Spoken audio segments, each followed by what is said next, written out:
உந்துன்னக்கா ஜோதியை நாகூர் தர்காவிற்கு அழைத்துச் செல்கிறார். அங்கு நிலவும் ஊதுபத்தி வாசம் மற்றும் புனிதமான இசையின் பின்னணியில் ஜோதியின் தலையில் மயில் தோகையைக் கொண்டு தடவி ஆசி வழங்கப்படுகிறது.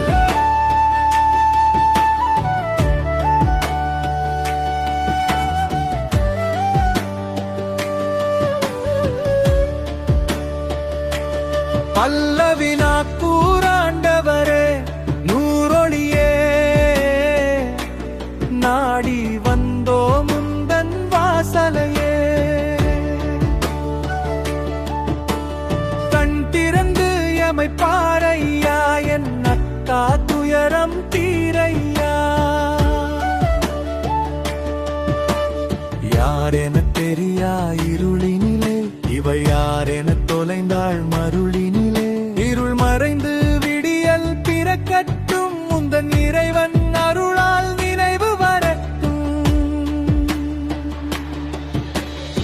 ஜோதியின் முகத்தை ஏந்தி பிடித்தபடி சிம்ரன் சிந்தன் சூழ்ச்சியிலே இவள் தொலைந்து போனாள் வீழ்ச்சியிலே.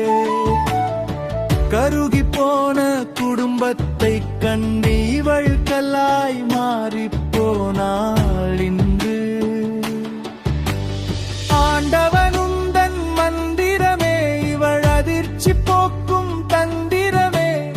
அதிசயம் இங்கே நடக்காதா, இவள் ஆதி நினைவுகள் கிடைக்காதா. சும்ரன் என்று இவள் காலில் ஜென்ம கடன்கள் தீராதவா. முடிவுகள் தடலேசான அசைவு தெரிகிறது. நாடு வந்தவரே நூறொளியே, நாடி வந்தோ முந்தன் வாசலையே.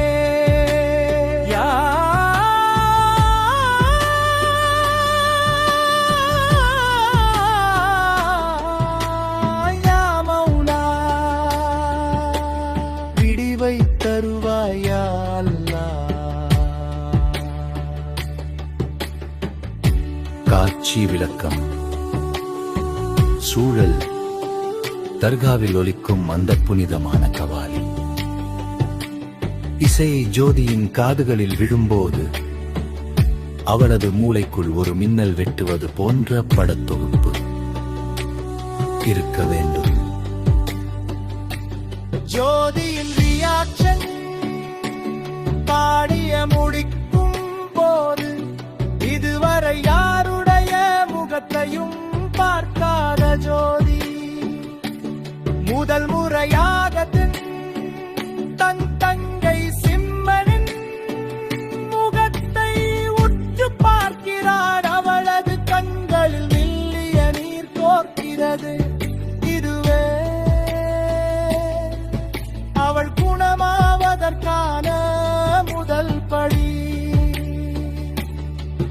இந்த காட்சி மதங்களை கடந்தல் மனிதநேயத்தையும் அந்த கழுங்காவின் புனிதத்தையும் படம் பிடித்து காட்டும். அடுத்ததாக மதுரையில் மீனாட்சி அம்மன் சன்னதியில் ஜோதிக்கு முழுமையாக நினைவு திரும்பும் அந்த அதிரடியான சந்திரமுகி காட்சியை விவரிக்கவா.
என்னக்கா ஜோதியே நாகூர் தர்காவிற்கு அழைத்து சென்கிறார்.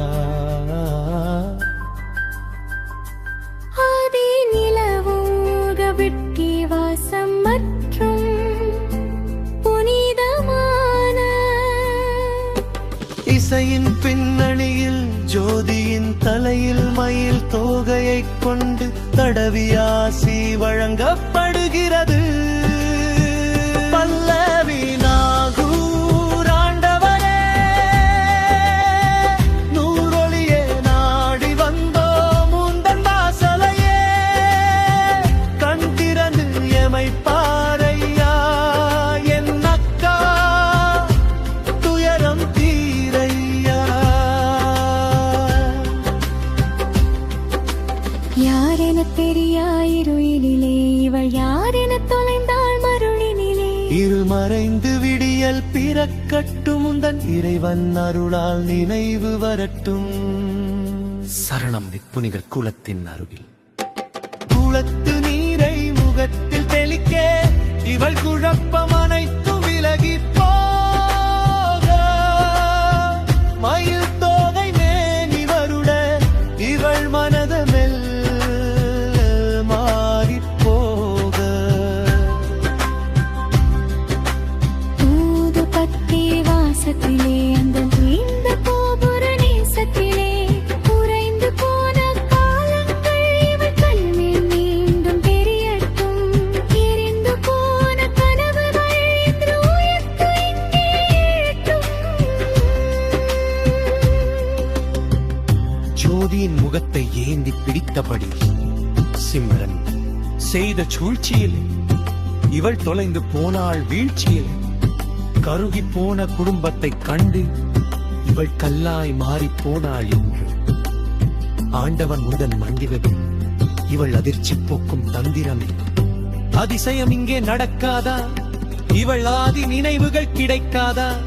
சிம்ரன் என்று இவள் அழைக்க என் ஜென்ம கடன்கள் தீராதாவா?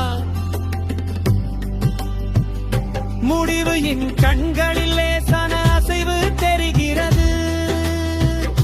நாகூர் ஆண்டவரே, நூறொளியே நாடி வந்தோம் உந்தன் வாசலையே, யா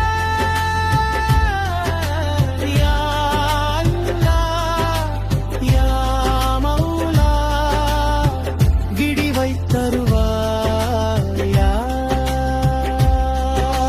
காட்சி விழட்டும்.